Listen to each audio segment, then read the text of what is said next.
Guys, ang dami nagtag sa amin dito. Parang nag-imitate siya ng boses dun sa Ghost Fighter na palabas. So, tingnan natin kung ano nangyari dito. So, ready? 1, 2, 3.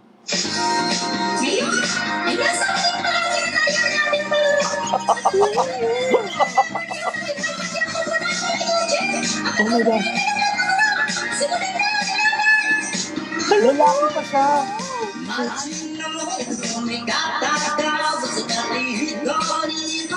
Kuha na gagi. Sayaw-sayaw pa.